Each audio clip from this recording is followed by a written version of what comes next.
Hello friends, electric potential chapter को आगे increase करते हुए बढ़ाते हुए हाँ नेक्स्ट हमारा इम्पोर्टेंट टॉपिक आता है इलेक्ट्रिक पोटेंशियल एनर्जी या वैद्युत स्थितिज ऊर्जा।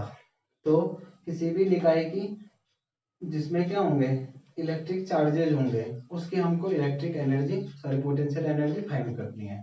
तो सबसे पहले समझते हैं कि इलेक्ट्रिक पोटेंशियल एनर्जी आती कहाँ से है और ये सिस्टम क्या होता है। सिस्टम तो इजी सा है।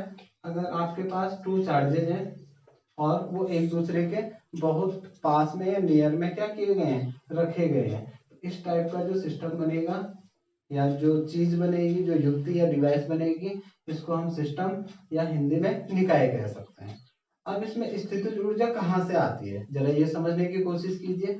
अब देखिए ये टू चार्जेज है, मीन्स ये Q1 हो सकता है और ये Q2 हो सकता है। अब चार्जेस तो कुछ भी हो सकता है ना।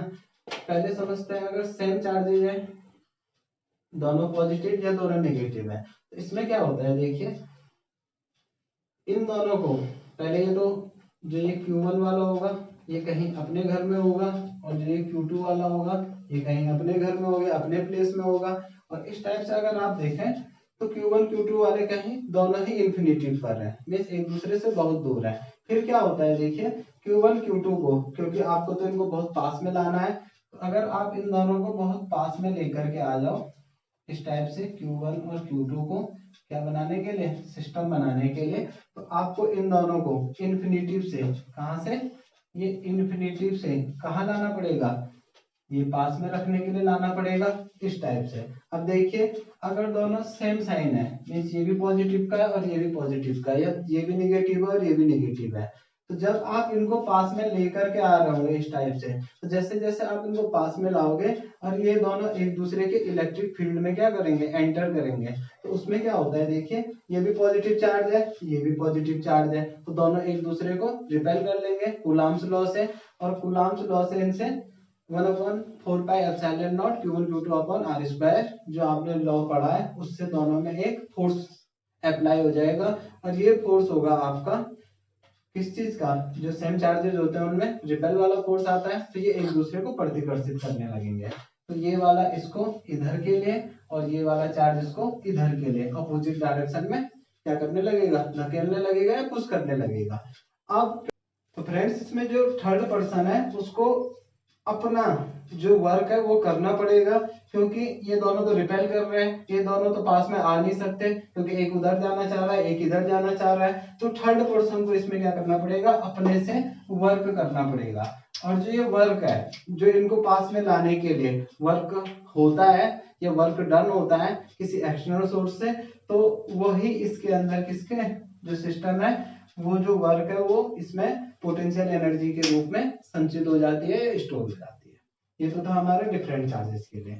अब देखिए जो हमारा अगर ये डिफरेंट चार्जेस ना हो, ये अगर सॉरी सेम चार्जेस के लिए था, अगर डिफरेंट चार्जेस हो इस टाइप से एक पॉजिटिव और एक निगेटिव हो जाए या एक निगेटिव और एक पॉजिटिव हो जाए, तब क्या होगा, तब देखिए क्योंकि इस टाइम पे इस कंडीशन में दोनों क्या है डिफरेंट साइन है, तो डिफरेंट साइन तो एक दूसरे को क्या करता है, अट्रैक्ट करता है। तो जैसे ही हम इनको पास में लाएंगे तो एक दूसरे के इलेक्ट्रिक फील्ड में आते ही ये एक दूसरे को क्या करेंगे, ये वाला चार्ज इसको इधर के लिए और ये वाला चार्ज इसको इधर के लिए अपने आप ही क्या करेगा, ले आएगा। और इसमें क्या होता है जो थर्ड पर्सन है उसकी जरूरत पड़ती ही नहीं है, क्योंकि ये दोनों तो खुद एक दूसरे को एक दूसरे के पास में लेकर के आ रहे हैं। तो इसमें देखिए जो वर्क डन है वो खुद किसके कारण होता है, निकाय के कारण, और जो वर्क आएगा वो कहां से आता है, इसी निकाय, जो ये निकाय करता है ये खुद इसमें वर्क करता है। और इसलिए जो डिफरेंट चार्जेस में होगा आपका उसमें जो वर्क डन होगा वो हमेशा किसमें लेंगे, नेगेटिव में। नेगेटिव में क्यों लेंगे, क्योंकि निकाय वर्क कर रहा है और निकाय अगर वर्क करेगा तो इसके अंदर की जो एनर्जी हो क्या हो जाएगी, कम हो जाएगी। और ये एनर्जी कम होती है और इतनी एनर्जी इसकी क्या हो जाएगी, लॉस हो जाएगी। तो इस टाइप से देखा हमने कि सेम चार्जेस और डिफरेंट चार्जेस के लिए जो पोटेंशियल एनर्जी है वो कहां से आती है। तो इसमें देखिए एक बार रिपीट कर लेते हैं, कोई भी अगर सिस्टम है टू चार्जेस का, तो उनको इन्फिनिटिव से एक दूसरे के पास में लाने में जो वर्क डन होता है वही इसमें स्थितिज ऊर्जा के रूप में संचित हो जाता है और उसे हम कहते हैं इलेक्ट्रिक पोटेंशियल एनर्जी। अब नेक्स्ट टॉपिक देखिए, इसी में अगर यहाँ दो चार्जेज हैं, ये आपका पॉइंट ए और ये पॉइंट बी है, और ये Q1 और ये है आपका Q2, मीन्स पॉइंट ए पर Q1 चार्ज है और पॉइंट बी पर Q2 चार्ज है, तो ये एक सिस्टम बन गया। और इसमें ए और बी के जो बीच की डिस्टेंस हो कितनी है आपकी, r मीटर ले लीजिए, तो दोनों के बिटवीन की डिस्टेंस आ गई, दोनों का चार्जेस हमें पता चल गया। अब देखिए अगर इस सिस्टम की आपको स्थिति जुड़ जाए, पोटेंशियल एनर्जी निकालनी है, तो कैसे निकाल सकते हैं, दोनों को इन्फिनिटी से लाने में जो वर्क डन होगा वो निकालना पड़ेगा। अब देखिए दोनों को इन्फिनिटी से लाने से अच्छा है ना कि एक को हम यही रखते हैं, दूसरे को इन्फिनिटी से लाएंगे, बात तो एक ही हो रहा है ना, इन्फिनिटी से तो ला रहे हैं। तो इसमें क्या मानेंगे हम कि जो ए पॉइंट पर जो चार्ज है Q1 ये अपने प्लेस पर है, स्थिर है, स्टेशनरी पोजिशन में है, और जो ये बी वाला है ये कहाँ से, इन्फिनिटी से यहाँ तक क्या हो रहा है, आएगा।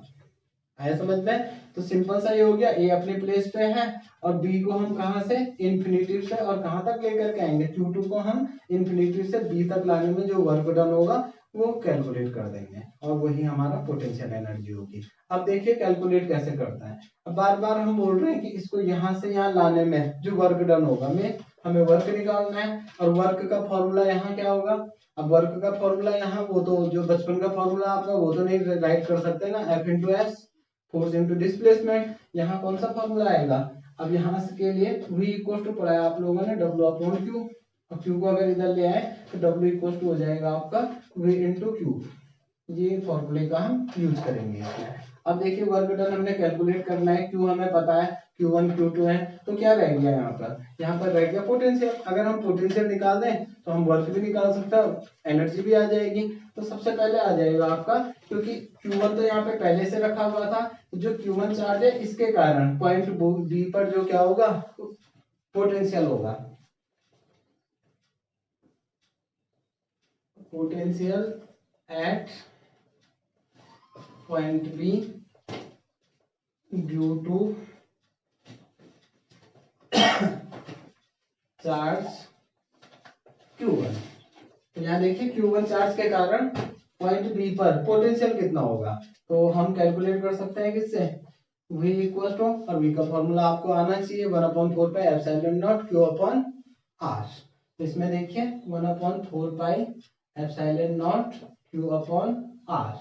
आप देखिए v equal to 1/4 pi epsilon not Q, Q कौन सा है, किसके कारण, कौन से चार्ज के कारण यहाँ पर पोटेंशियल है, ड्यू टू Q1, तो आपका आ जाएगा Q1 अपॉन R, जो डिस्टेंस है वो R है।